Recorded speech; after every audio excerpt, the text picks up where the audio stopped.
बोलो गुरुदेव भगवान की जय।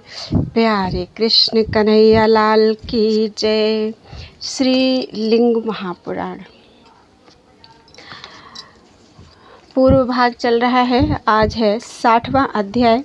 मंगल, बुध, बृहस्पति, शनि आदि ग्रहों एवं सूर्य के महात्म्य का वर्णन। सूत जी बोले, सूर्य अग्नि के रूप में पढ़ा जाता है और चंद्रमा को जल कहा गया है। शेष, भौम आदि 5 ग्रहों को ईश्वर तथा इच्छा के अनुसार भ्रमण करने वाला जानना चाहिए। हे ऋषियों, मैं शेष ग्रहों की प्रकृति भली भांति बताता हूँ, आप लोग सुनिए। भौम ग्रह को देवताओं का सेनापति स्कंद कहा जाता है। ज्ञानी लोग बुध को नारायण देव कहते हैं। हे द्विज श्रेष्ठों, मंद गति वाला महाग्रह शनैश्चर समस्त लोकों का स्वामी तथा लोक प्रभु साक्षात यम है।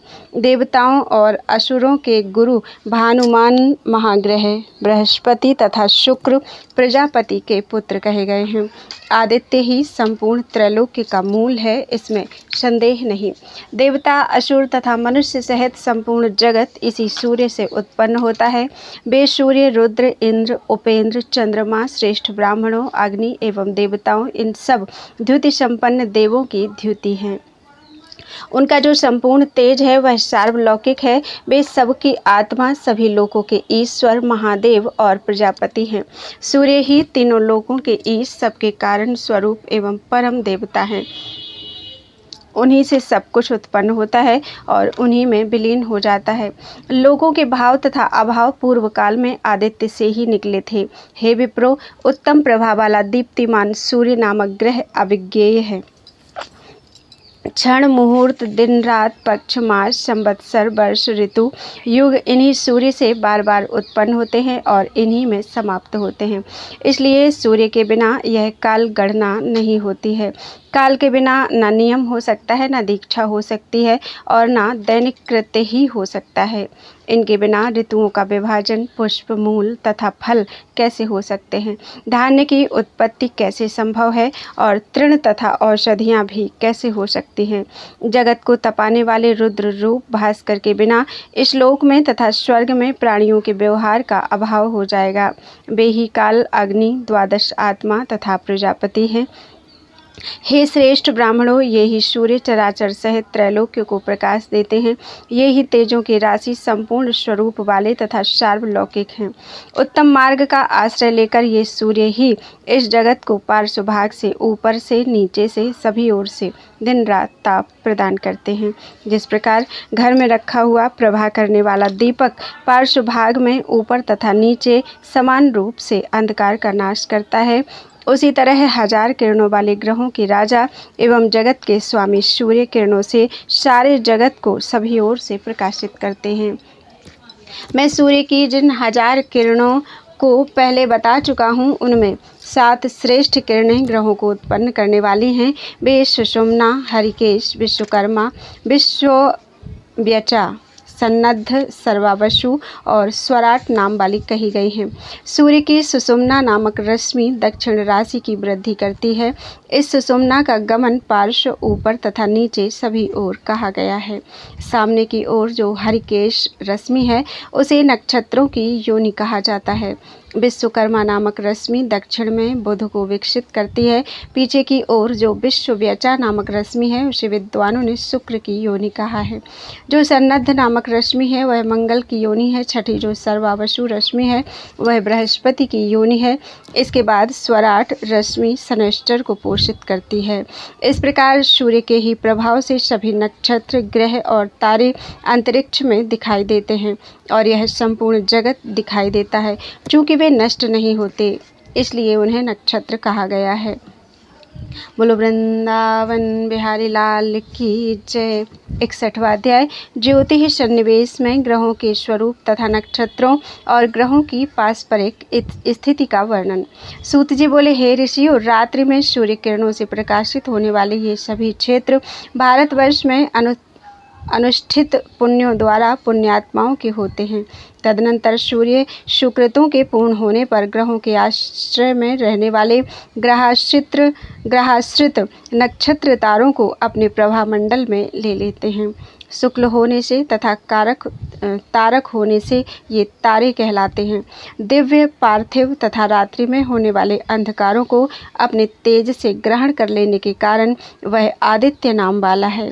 फैलाने तथा बहाने अर्थ में यह शु धातु पढ़ी जाती है, अतः तेज को फैलाने तथा जल को बहाने के कारण इसे सविता कहा गया है।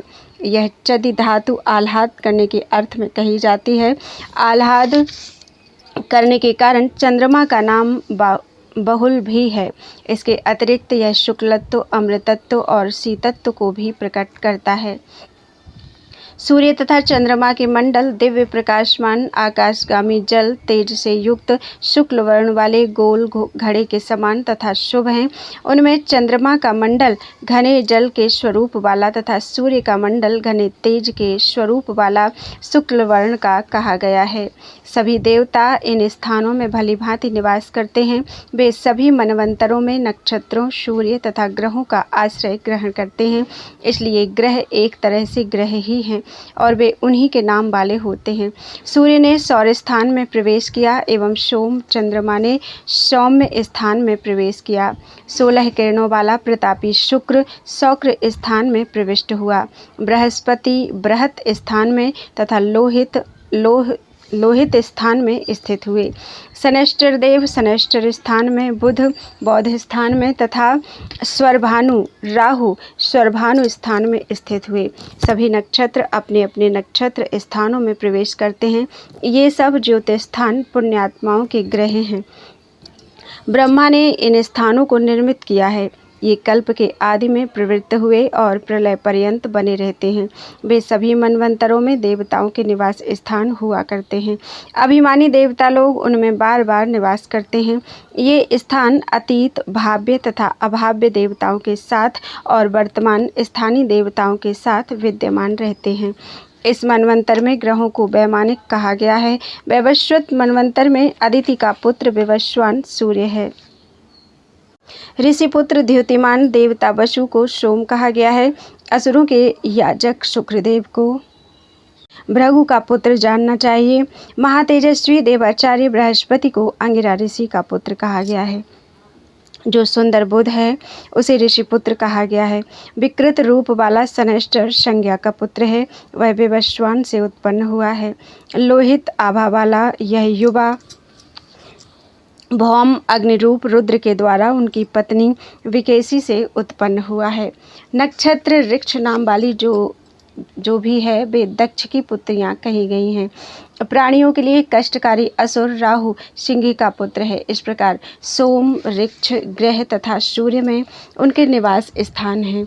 इन स्थानों का वर्णन मैंने कर दिया और अपने अपने स्थान का अभिमान करने वाले स्थानीय देवताओं का भी वर्णन कर दिया। 1000 किरणों वाले सूर्य का अग्निमय सौर स्थान है। चंद्रमा का स्थान जलमय तथा शुक्ल वर्ण का कहा गया है। बुध ग्रह का निवास स्थान जलमय, श्याम तथा मनोहर बताया गया है। शुक्र का निवास स्थान भी जलमय, शुक्ल वर्ण वाला तथा 16 किरणों से युक्त है।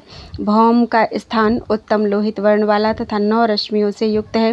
बृहस्पति का स्थान हरिद्रा हल्दी की आभा वाला विशाल तथा 16 रश्मियों से युक्त है। शनैश्चर का स्थान 8 रश्मियों से युक्त तथा कृष्ण वर्ण वाला कहा गया है। राहु का स्थान अंधकारमय है। यह प्राणियों के लिए कष्टकारी स्थान है। सभी तारागणों को ऋषि रूप तथा एक रश्मि वाला जानना चाहिए। ये पुण्य कीर्ति वालों के आश्रय हैं तथा अपने वर्ण से शुक्ल हैं। इन्हें घने जल के स्वरूप वाला जानना चाहिए। ये कल्प के प्रारंभ में ही निर्मित किए गए थे। ये सूर्य की रश्मियों के संयोग के कारण उत्तम प्रकाश से युक्त कहे गए हैं। सूर्य का विषकंभ व्यास 9000 योजन बताया गया है और मंडल के प्रमाण से उसका विस्तार 3 गुना है। चंद्रमा का विस्तार सूर्य के विस्तार से 2 गुना कहा गया है। उन दोनों के समान विस्तार वाला होकर राहु उनके नीचे गमन करता है। मंडल के आकार की बनी हुई पृथ्वी छाया को लेकर राहु का तीसरा बड़ा स्थान है जो अंधकारमय है। वह राहु पर्वों में सूर्य से निकलकर चंद्रमा की ओर जाता है और सौर पर्वों में चंद्रमा से निकलकर सूर्य की ओर जाता है। चूँकि राहु भानु को प्रेरित करता है, अतः इसे स्वर भानु कहा जाता है। शुक्र का विस्तार योजन के प्रमाण से विषकंभ तथा मंडल में चंद्रमा का 16वां भाग कहा गया है। बृहस्पति को शुक्र से 1/4 कम जानना चाहिए। बृहस्पति से 1/4 कम मंगल तथा शनि, ये दोनों बताए गए हैं। बुध विस्तार तथा मंडल में उन दोनों से 1/4 कम है। तारा नक्षत्र रूप वाले जो पिंड हैं वे विस्तार तथा मंडल में बुध के बराबर हैं। तत्ववेत्ता को प्रायः सभी नक्षत्रों को चंद्रमा से संबद्ध जानना चाहिए। तारा नक्षत्र रूप वाले वे परस्पर बहुत छोटे हैं। वे छोटे तारे 5, 4, 3 तथा 2 योजन विस्तार वाले हैं। इन सब के ऊपर अत्यंत छोटे तारामंडल हैं जो केवल आधे योजन के हैं। उनसे छोटा कोई तारा नहीं है। उनके ऊपर 3 ग्रह हैं। वे दूर दूर भ्रमण करने वाले हैं। वे सौर, अंगिरा तथा वक्र भौम हैं। इन्हें मंद गति से भ्रमण करने वाला जानना चाहिए। उनकी गति के विषय में पहले ही क्रम से बता दिया गया है। सभी ग्रह इन्हीं नक्षत्रों में उत्पन्न हुए हैं। हे श्रेष्ठ मुनियों, अदिति का पुत्र विवस्वान सूर्य जो ग्रहों में प्रथम है, विशाखा नक्षत्र में उत्पन्न हुआ है। धर्म का पुत्र ओजस्वी सोम वसुदेवता है। वह शीत रश्मि वाला चंद्रमा कृत्तिका नक्षत्र में उत्पन्न हुआ है। 16 रश्मियों वाला भृगुपुत्र शुक्र जो तारा ग्रहों में श्रेष्ठ है, सूर्य के बाद तिस्य नक्षत्र में उत्पन्न हुआ है। 12 किरणों वाला अंगिरा पुत्र जगत गुरु बृहस्पति ग्रह पूर्वा फाल्गुनी नक्षत्र में उत्पन्न हुआ है। 9 किरणों से युक्त तथा लोहित अंग वाला प्रजापति पुत्र भौम ग्रह पूर्वाषाढ़ नक्षत्र में उत्पन्न होने वाला कहा गया है। 7 किरणों से युक्त सूर्य पुत्र शनैश्चर रेवती नक्षत्र में उत्पन्न हुआ है।